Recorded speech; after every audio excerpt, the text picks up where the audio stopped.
Hello, everybody, and welcome to ITU Presents. We are honored to have with us Tom Borowski, who is from DreamWorks Animation.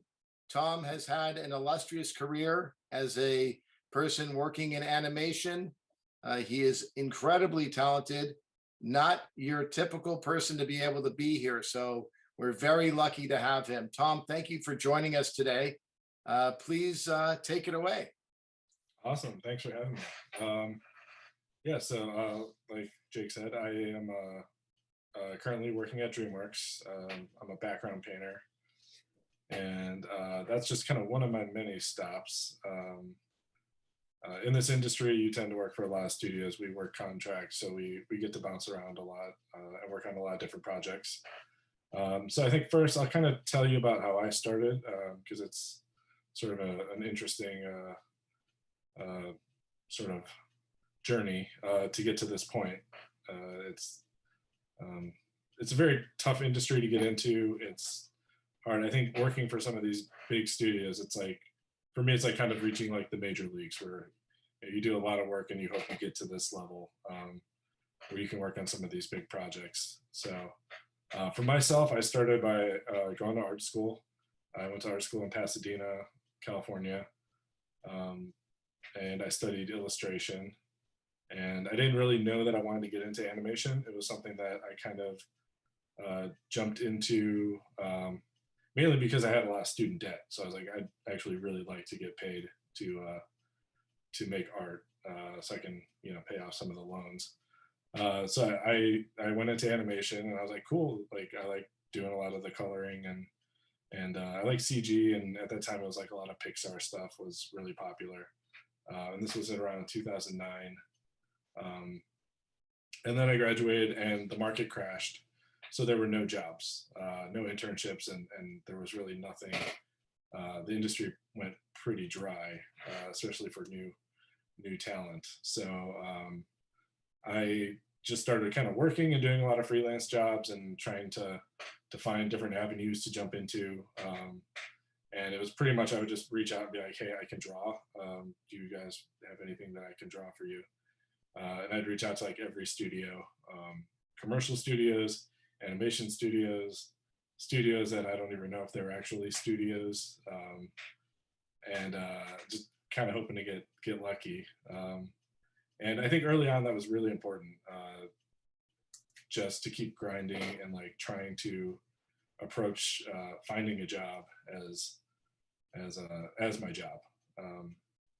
So I kind of got lucky, and somehow I landed a pitch job where I got to work with uh, Guillermo del Toro on a pitch, and that was pretty cool. I'm gonna pull up, actually share my screen now. And Tom, a couple of things. You said you studied at in Pasadena. What was the place that you studied at? Oh, it was the Art Center College of Design in That's a Pasadena. very famous place. So that's why. It's, And Guillermo del Toro, who Tom is a very humble person. So Guillermo del Toro is an Oscar-winning director. So that's a pretty nice person to work with. yeah, So he's kind of well known in the industry. Uh, yeah, I got really lucky to work on a project with him where it was just a pitch. Um, and this is one of the pieces that I created for it. Is Pinocchio, and it's a stop motion feature, and it's actually getting made now. I think they're currently in production, and it's been over 10 years. So when I worked on it, I was really excited because I was like, oh, cool, this is like gonna be something I can and and then it just kind of went on hold forever until now, recently, I guess. So so that was kind of like the first like introduction to the industry where I was like, okay, like Guillermo del Toro doesn't always get stuff made right away, and that was kind of like shocking to me. Um, but this led me into getting into stop motion, which was um, a really cool way to kind of jump into like animation at working at a studio. And for those of you who don't know, stop motion is it's like miniatures and puppets and like all tangible sets that you can actually like see. Um, and it was something I never thought about getting into, but I just kind of fell backwards into it. And I started working as a storyboard artist and a viz dev artist. And storyboarding is like drawing basically each scene of the film, and then viz dev is it's basically what you see on my screen right now, where it's just a lot of drawing and doodling and trying to communicate to the directors and everyone else ideas that everybody's kind of pitching around. So my job is just kind of to sort of just be a pencil and draw what everybody's kind of talking about, and try to make sense of many of the ideas that they had. So that was an interesting project too, and it was another project that didn't go anywhere for a very long time. So when you're brand new to the industry and you don't really have like any credibility, and you're like, I'm working on all this cool stuff, it makes it kind of difficult to get your name out there when the shows aren't being produced.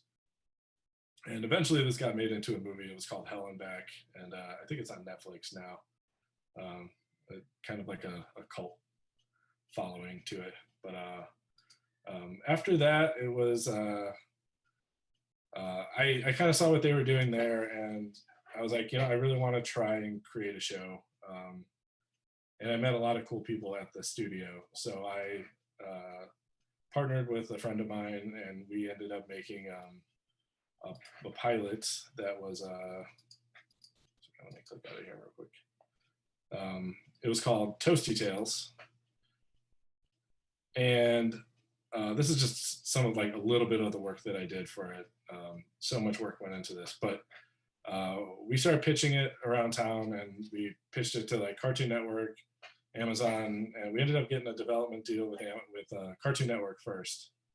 And we thought we were like well on our way to making something cool. And we ended up going in and pitching like our final pitch, where they were going to decide if they wanted to pick it up. And we got turned down, so they decided not to go with the show. And then we immediately got picked up by Amazon again, and we got to make a pilot. And that was pretty cool. It was about a 3-year process from start to finish, just to make an 11-minute episode. So at that time, it was the first time where I was basically I'm an artist, and I kind of had to put on my professional pants, I guess, and act like I know what I was talking about and doing from a business standpoint, which I still don't know what I'm doing half the time. So I think going through this, I'll kind of break down a little bit of like the animation process, like in terms of production and how many people are involved in these projects, for those of you who aren't too familiar with a studio setting. Basically, we have production, which is like producers, and then those are the executive producers and the project managers and coordinators, and a lot of people who are dealing with the ins and outs of the production, more of like the paperwork and the finances and approvals, and there's so many hands that have to touch these projects. It's crazy. Even for us, just having to go through legal constantly to kind of wait for approvals to make sure if we did something, we wouldn't get sued. It was for kids, and then you have to make sure that you do stuff that would be appropriate for the age. So it's all very complicated. The idea that you can just kind of make a show and you have an idea, and then a lot of people have that idea, and then they also want to input sort of their ideas as well. And certain studios have certain looks that they have to go for, so there's stuff that they want you to include. I think we pitched it to Disney, and they immediately were like, how would you feel if the marshmallows were princess? And I was like, I don't really know how to feel about that, but sure, if you're going to pay for it, why not? So that's kind of the game you have to play. And then at the time when we pitched this, we were technically executive producers. So I went from basically drawing to someone who has have meetings and pitches and talk with some of these really big studio executives, and it gets a little scary. And I think I'm better at it now, so I've grown a little bit. But so we ended up making the show with Amazon Studios, and it was stop motion. And I also was the art director for it. So as the art director, it's my job to sort of translate the script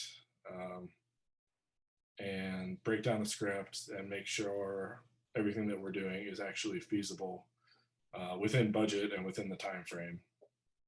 So most of the time it's not feasible at all, and you end up having to kind of perform mini miracles every day, unless you're working on a large scale feature. In that case, then the budget's usually a little bit higher. But for TV, and especially something that's a pilot, it gets the budget's tight, so you learn to really like figure out ways around stuff. Yeah, this is some of the work that I did for this was again just a lot of like drawing, coming up with ideas, and then just passing them along to people that actually build and create. So that's kind of my job most of the time. And sometimes it'll be doodles. Oh, sorry, let's go back. Stuff as simple as this, where it's just trying to indicate shapes, and it looks like something that like my toddler would draw. But you know, when you're working fast and you're just trying to communicate to a team like ways that you want rocks to kind of have rock formations, it's every aspect of these shows has to be designed. So most of the time you have to tell people and give them as much detail as you can, even if it's something small and like drawing arrows and noting up stuff. Like this was another scene that it was a set that we had to build, so I just had to draw a lot of really rough drawings and indication of like how I wanted every little aspect of this set to kind of function. And even notes where you just said hangy things, like I don't know what that is still, but somebody made some hangy things and it looked good. So after this pilot, this is another show that didn't get made and didn't get picked up for series. So it aired on Amazon, and then they passed on it, and we tried selling it to a couple other studios, but by then it wasn't, it was just too expensive.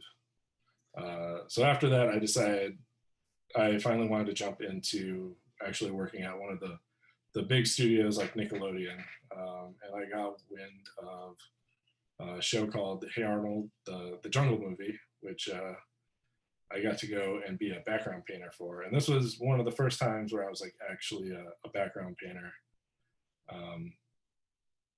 And I went in and I got to just paint all day long, and it was a great job. And basically, for those of you who don't know, a background painter, we just deal with all the color. So everything that's lighting and color in here is painted. And you can see the black line, and that's the layout that we get. So we're basically like glorified coloring book artists, which is kind of the simplest way to put it. So we get to kind of create the final look of these pieces that the characters then animate on top of. And everything's pretty much digital these days. I did get to work on SpongeBob for a couple episodes while I was there, right before I left. And that was cool because we actually had to paint with acrylic paints. So kind of the key for longevity in this business is just being able to do a lot of things and say yes all the time. And if you don't know how to do it, figure it out really, really quick. Especially now with the internet, there's, if you don't know a program, just go online and figure out how to do it. So, so this is some of the backgrounds I painted for Hey Arnold, the Jungle Movie. And then after that, I went on to Cartoon Network, and The way the shows kind of work is most shows last anywhere from like 8 months to a year and a half, depending on how many seasons. So you kind of just hope that the studio has something for you afterwards, and a lot of times they don't, or it's so you end up rolling off or following a pretty, like, I think for Cartoon Network, I ended up following one of the other art directors, and they pulled me onto the show called Close Enough. And it's all different styles. Like, each show that you work on has different ways of doing things. This show was very graphic and a lot of flat color, and it was also like more of a, I think it's on HBO now, Close Enough, by the creator of Regular Show. And so like very graphic and lots of basic color usage. But yeah, my job in this show was to take the line arts and then color it. And sometimes we would have to do multiple paintings a day. So I'm pretty efficient painting, so I can usually do sometimes 4 or 5 of these a day, depending on how complex they are. So and then after this show finished, I ended up going over to Infinity Train, which is on Cartoon Network. I think it's on HBO as well now, and working on the first couple episodes, or first 2 seasons of that.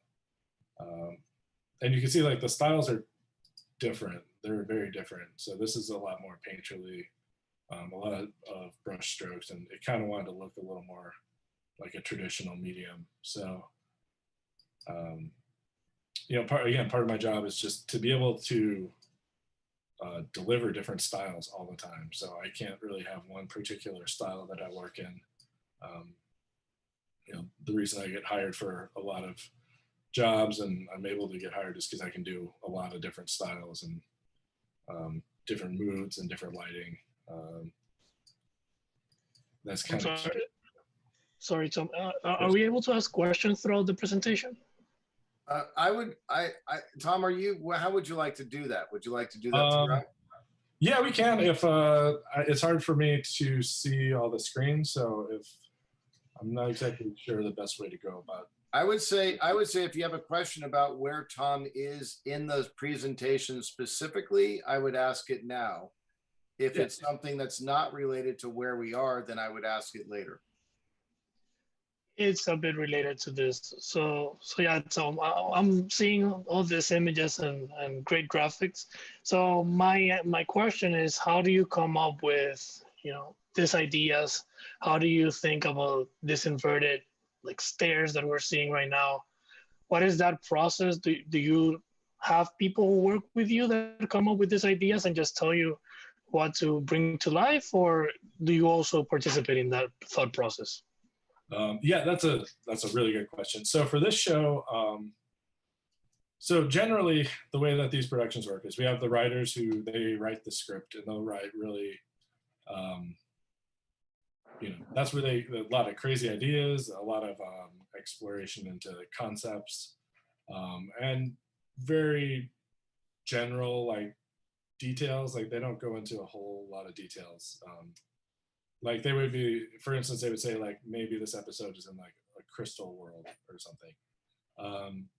And then it's our job as artists to kind of take that to the next level. So for me, in this episode, I was just painting, but we had a whole team of designers who would work from a rough sketch to a finished piece of line art, which again, kind of looked like a coloring book. So everything would have, clear lines. And then it was my job to go in and create the lighting and, the colors and figure out sort of how to make it all work. So it's very much like a collaborative effort. And everybody kind of touches it throughout the whole process. So a good example kind of is also being able to paint like different lighting and stuff as I'm going through this of, painting it one way and then being able to paint it multiple ways.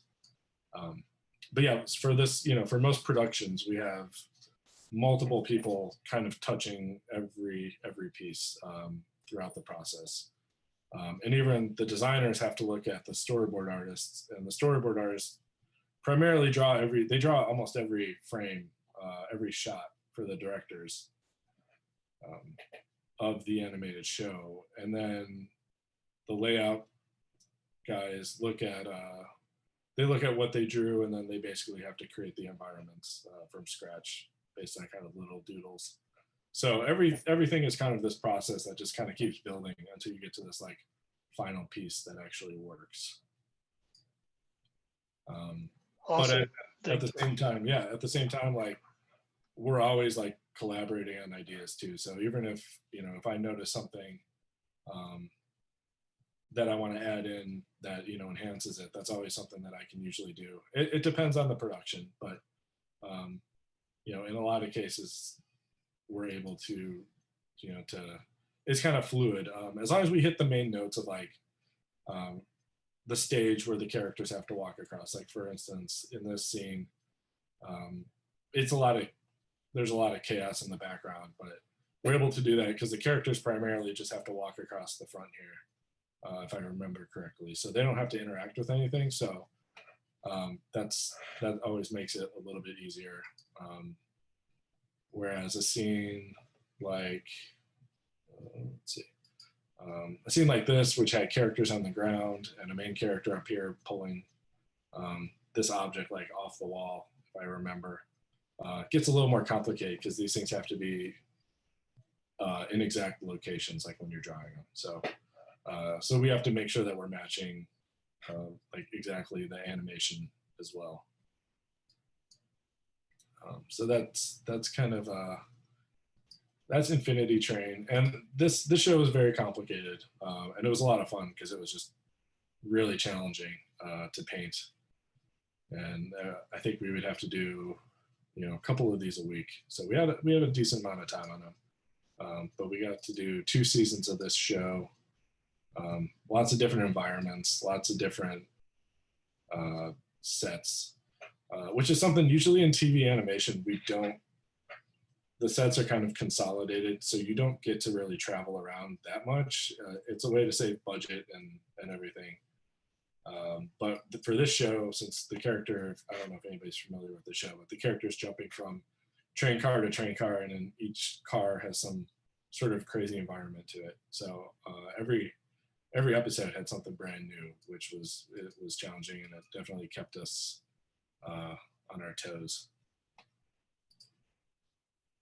So let's see.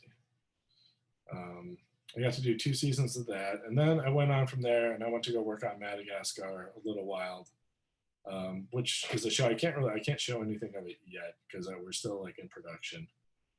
But this is kind of their little promo. I think it's on Hulu right now. So, and for this show, I'm primarily painting color scripts, which is for CG, it's a color indication of like what the scenes look like when they render everything. So there's a big difference between 2D and CG, and sort of each form of animation has its own pipeline that gets a little Can you give us a very not kind of like a big overview view of that? Not super detailed, but Sure. You're right. I know as a digital artist that is a big distinction. So Yeah. maybe explain that just a little bit if you Absolutely, yeah. So 2D animation, a lot of the let's see how to describe this. So a lot of it, I mean, it's done basically on I want to say like paper. It's all digital, but everything that we're doing is kind of like, for instance, the show right here. Everything is one, and then it gets colored, and then that's the finished background. So it's not as many steps as like CG. So this background gets sent off to whatever overseas studio is actually doing the animation. CG has a much different pipeline where we're not necessarily drawing, because it's being modeled, we're not drawing what's actually in there. So we have to do a whole sort of different set of design. And again, it's all communication. So CG, our design is basically to inform the modelers, what they're actually modeling, and then how they're rendering it, what textures are being used, and then like what the actual color of the character or set or prop, whatever that is. So it's more of like, it's more asset based than anything. And then the art director works with overseas to make sure that the textures are proper and the rendering is, looks good, and the color and the lighting and everything. But it's a different process because I really like 2D, because I get to see like my painted, set in the show, which is it's cool to see. And then where CG, it's way more of a collaborative effort where everybody is kind of designing all of these little bits and pieces of the show, and then it goes off to a studio somewhere else, and then they render it and do all the magic behind the scenes, and then you get these cool like rendered, fully rendered episodes. So I don't know if that answers your question, Jake. I think. Yeah, no, it's great. I just, I think a lot of people, some people here are artists in a similar vein, but most people in here are not doing what you do. And so when people think about animation, people aren't necessarily thinking, okay, somebody's making a 3D model of an object. And so they have to have the movement and other things like that that's in there. And then you're layering colors and textures and other things. And then people thinking about hair and all sorts of other things that need, and movement. And so there's so much more to this process. And your familiarity, just because you work in this field, you're around teams. This is not, these are teams of people who are highly skilled. First of all, your artwork is beautiful. And I see that the Madagascar Little Wild, that's based on the movie franchise, yes. Obviously. Right? So that's based on the Madagascar movies. These are not small projects. So I guess, please continue on and take us through some more. Thank you. Yeah. So, I mean, that's pretty much kind of my journey. Again, it's, working at anything professional, you constantly have to keep growing. And, as an artist, like my trade is, color and paint. So I'm always like watching and observing things and just trying to kind of make myself the best artist I could be for these studios. I think there's definitely the business side that you have to know. I honestly don't watch a ton of animation. I think a lot of people are surprised because, like, oh, you must really love cartoons. And like, I don't really watch that many. I watch sports, or I put on the White Sox and watch a lot of baseball. But I always I know my industry and I know everything that's kind of going on. So I try to make sure that I'm always knowledgeable about changes that are happening, or what studios are actually creating work, what the shows look like, and just making sure to kind of keep tabs on everything. It's sort of a game that you just have to get good at, and you have to kind of constantly be observant of what's going on around you. So when you finish a show, that way who to talk to about hopping on something else. I like to be a little more particular about, if I'm able to, about what shows I'll jump to next. So I think, for instance, like I'm finishing Madagascar sometimes towards the end of the year, but I'm already starting to kind of reach out and find out who's doing what around town. So I'm trying to stay ahead of the game and talking to other friends, and that's where kind of the networking becomes very important, where you have to keep in touch with a lot of people and build relationships and prove yourself, so that way people know that you're good at what you do. So and then aside from that, I also kind of run a little online sports painting thing that I do, where I do a lot of gouache and oil painting, and this is kind of like my little fun therapy that I do. But as an artist, like always trying to be better, work on my craft, and then even at nighttime, this is what I do. So I work all day, and then a lot of times at night, I'm sitting up painting and doing this in my free time. So it's important to always kind of stay up on trends, learn new programs, get better at painting, and just kind of keep working at it. I'm still pretty young in my career. I want to pitch more stuff and write more and create more things, and kind of the only way I know how to do that is just by keep working and painting. So I guess that's that might be a good time to kind of open the floor for questions. Thank you, Tom. Yes, feel free to ask questions, everyone. Well, I have an. We can't hear you. I think your audio's off. Cool. Can you hear me now? Yep, we can hear you now. Cool. Thank you. So, what would be the most challenging project that you have ever worked on, and what do you think that you learned from it? Easily, that would be the pilot that I created, Toasty Tales. It was, not only was it just time consuming and the amount of drawing that I had to do, where I trying to create something brand new and communicate to people about like what's in your head is very it's very hard. So to see like a sketch that I did turn into something like some of these sets that were actually built was really cool, but it was really challenging because I'm an artist, and I had to also do a lot of things that almost very little of my time spent on that show was doing art. So a lot of it was working with our writer, and a lot of frustrations, and learning how to like really give in a little bit and also see what other people are bringing to the project, and accepting those ideas. That gets really hard because you put a lot of thought into what you want, and sometimes it's difficult to like collaborate or to have an executive be like, well, we really want to do this instead, and then those conversations get very difficult. So I think something that I learned was just a different side of the animation business, but it made me a better artist, and it honestly I think it made me a better like collaborator with people, and it's something I'm gonna keep pursuing. So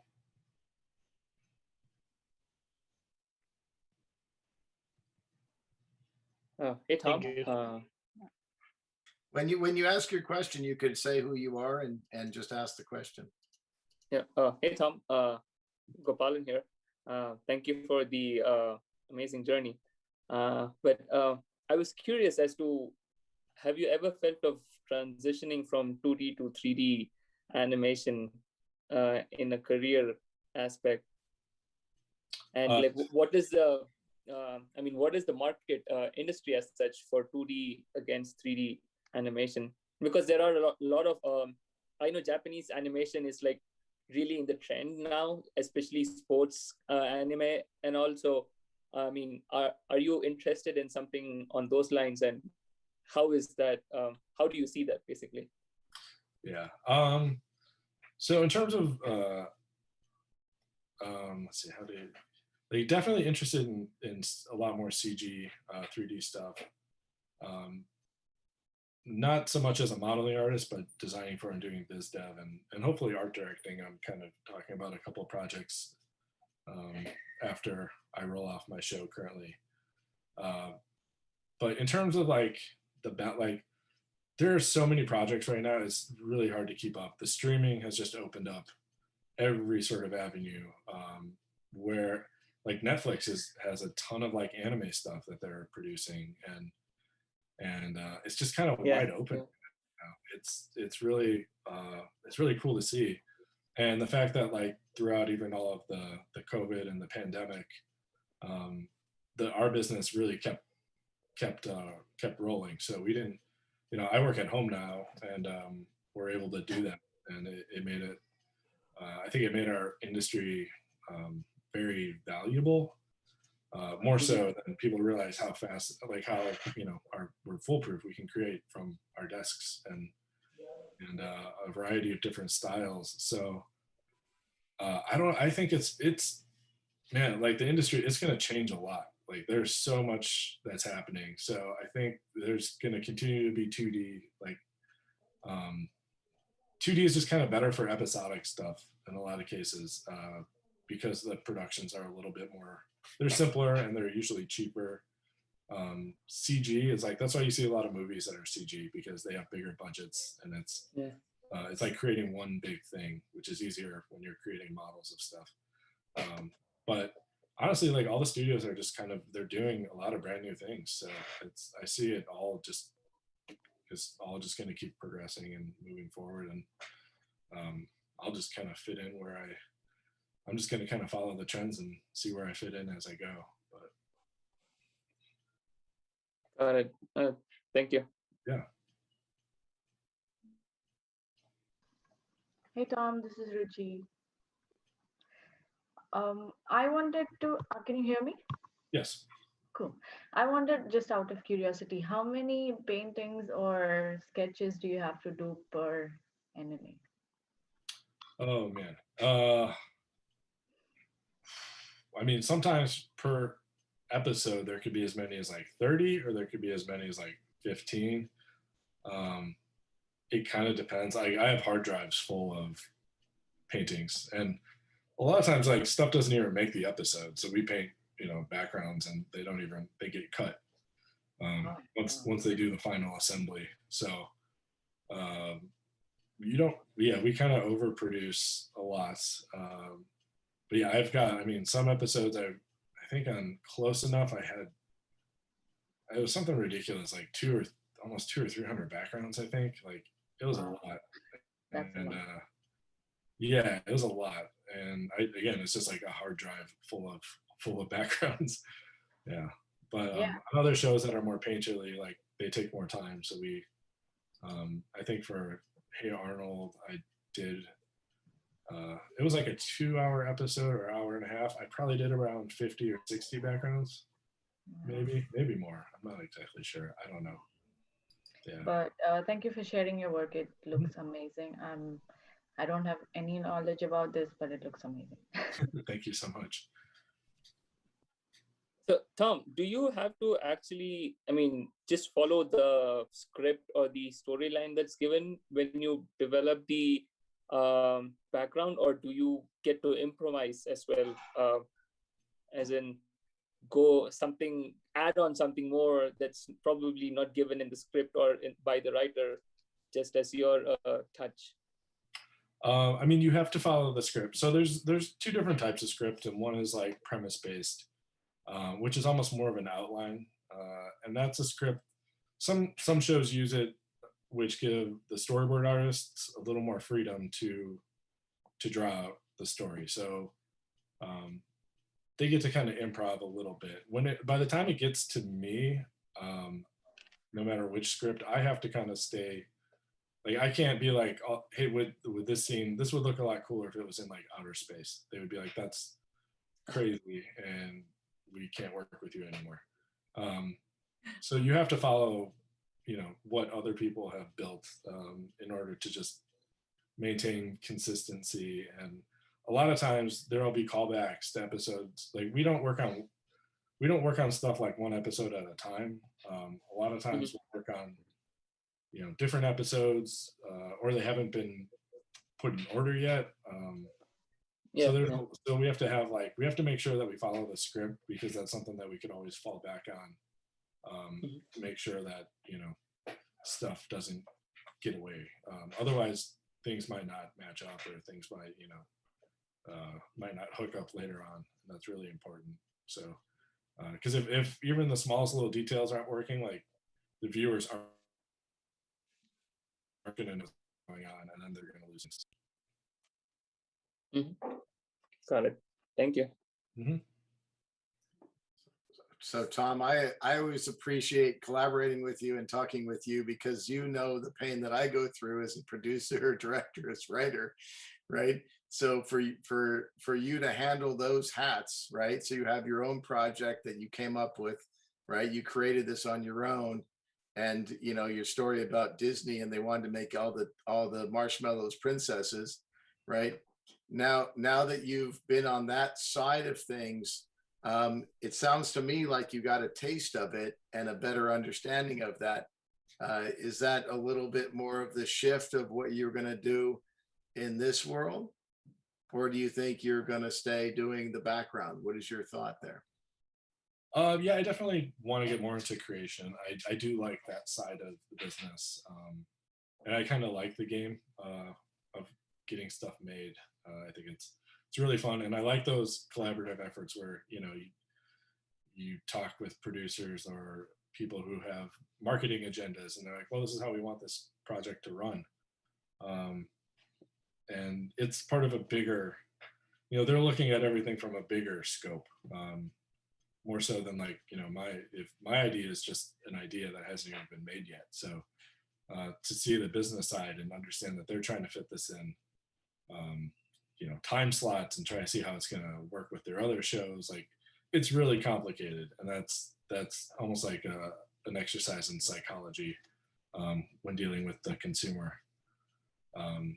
So I'm definitely interested in that stuff. I'm going to keep doing it.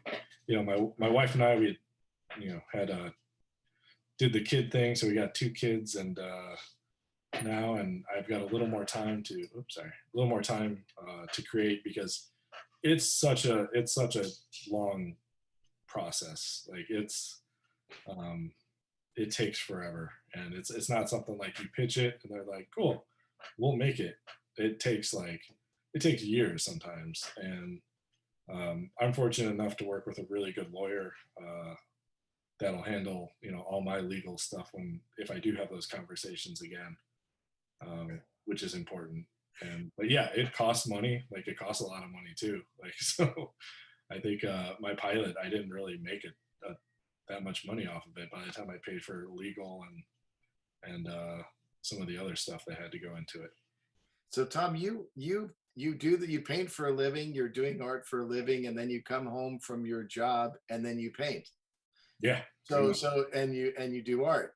So you're definitely doing what you love for sure, because you come home from work doing what you love to doing what you love. Yeah. So take us through a little bit of this.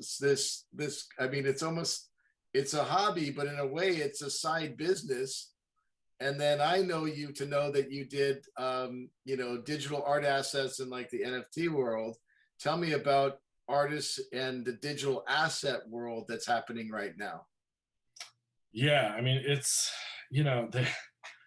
it's a weird entrepreneurial shift going on right now with artists.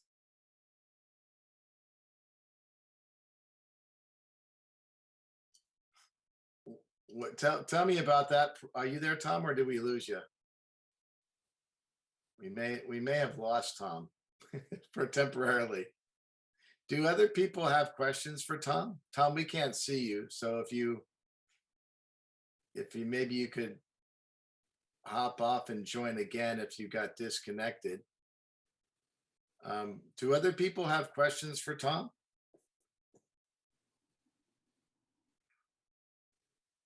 Let's see here.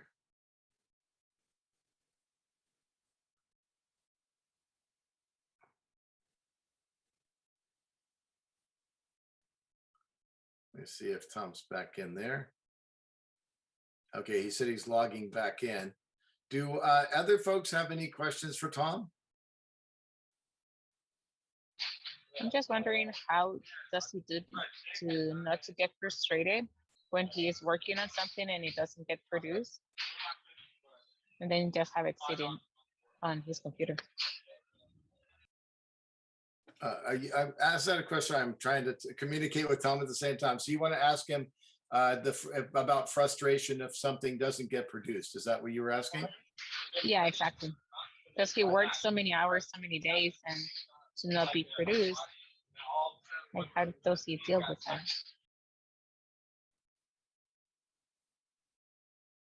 Okay.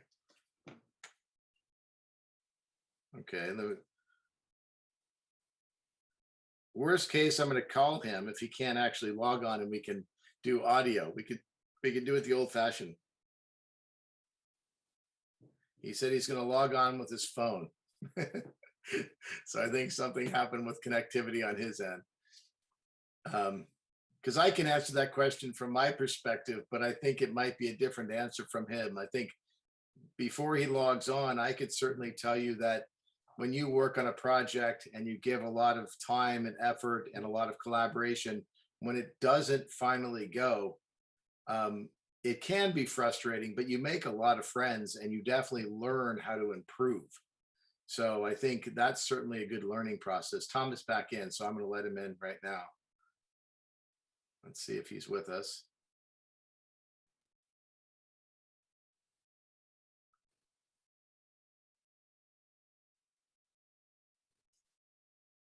Tom, are you back in with us?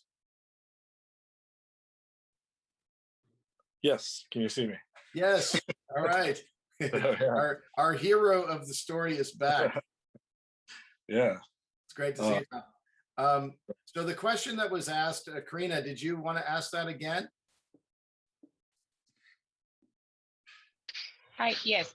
So my question is like, how do you do to not to get frustrated when you're one time and it doesn't get produced and you just have it like there sitting on your computer? Was the question, it was how to avoid getting frustrated? Oh, no, it's when something happens and it ends up not getting produced at the end, how do you deal with that frustration?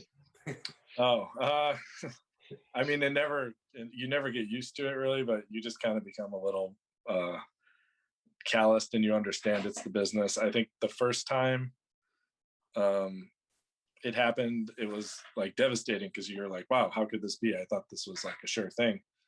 And then you just realize like it's just really hard. So it's and there's so many reasons that stuff doesn't get picked up, that you'll go crazy trying to think about what you could have done or done differently. So it just comes with experience where you just become used to it, and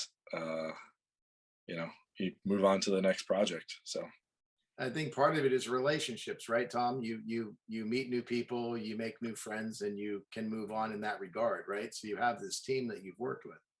Yeah, I mean, that's definitely one aspect where when you look at the bright side of it and you're like, oh, there's a lot that you can take from every project. So you have to, that's the way you have to look at it. It's like, what did you learn along the way? And that's what becomes important, more so than like, I mean, obviously it'd be really nice to make something and have something picked up, and then make a ton of money from marketing and all that stuff and selling goods. But the important thing of getting better at it is just knowing, like, being able to take a step back and realize what you learned along the way, and then how to apply it to the next thing. And that's kind of how you grow as an artist. And I think that's how you grow in any aspect. If you, like, I've been fired before from jobs, and I've had shows that got canceled midway through that I was working on, and then you're left to kind of fend for yourself. It happens, and you get down for a minute, but you have to just figure out a way to, like, okay, what did I learn from that moment, and get better, and ultimately it makes you better for your next project. So in many ways, we had a digital media startup class this morning, and I was saying that there's a timing. So many things can go wrong, right? So you're talking about your project. It could be talent based, it could be the environment, it could be somebody else came out with a show that was similar. So many reasons, right? Or the executive you were working with at the studio gets fired and the new person comes in with their own personal projects, right? There's so many things that can happen.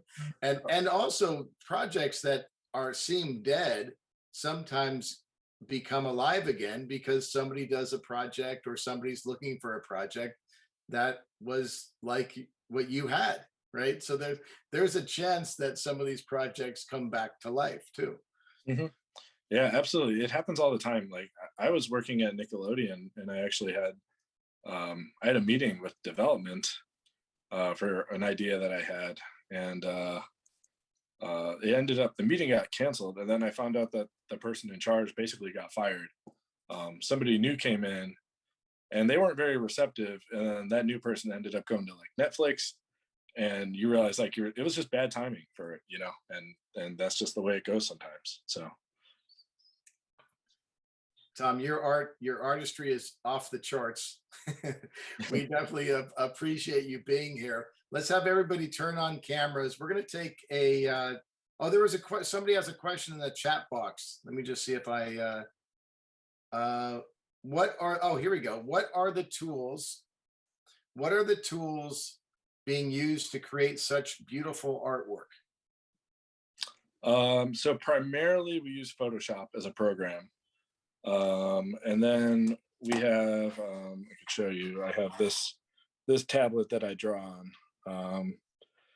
And that's pretty much it. I've got a big screen that I draw on, and you know, a variety of brushes that I use in Photoshop. And that's pretty much it. We use some Maya for 3D modeling. It's important to know a lot of programs, because various shows use various programs and different things, but the industry standard right now is Photoshop for painting and drawing. So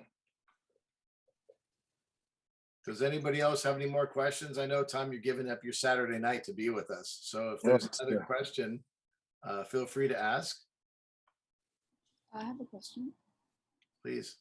Hi, Tom. My name is Lesky, and I just want to know, have you ever drawn something that is that you don't have a real life reference to? Like, for example, if for a bus and for a classroom, you have a real life reference, but what if that's something that you have to draw using your imagination? Like, because when I was a kid, I watched Tom and Jerry, and then there was like a scene, Tom, he went to heaven and he went to hell. So I just find it very interesting, because that's how heaven and hell seems like in my head now because of that cartoon. So I just want to know, have you ever drawn anything using only your imagination? Yeah, I mean, all the time. We constantly have to draw stuff that it's you know, made up, or we don't have reference for. You know, a lot of it is it's easier because we put in mileage. Like, mileage as an artist is probably the most important thing that you could put in, because you learn how to do like, you learn how to draw so many different things, and once you do it over and over again, it just kind of gets stored in your head, and you could always go back to it. So everything has some sort of like reference that you can pull from. You know, if you're drawing a castle or some made up space station or something like that, I mean, you know, a lot of times those are all drawn from the other references that we've seen along the way that we kind of store in our database. So yeah, you know, you have to be able to think, sketch, and then also, like, I mean, you do have to look up reference and just try and find shapes and other things to draw inspiration from. So Thank you. Mm-hmm. All right, Tom. So this is where I say thank you. We're going to all take a picture with Tom. So everybody turn on your cameras. Let's turn on our cameras here. Let's set this up here.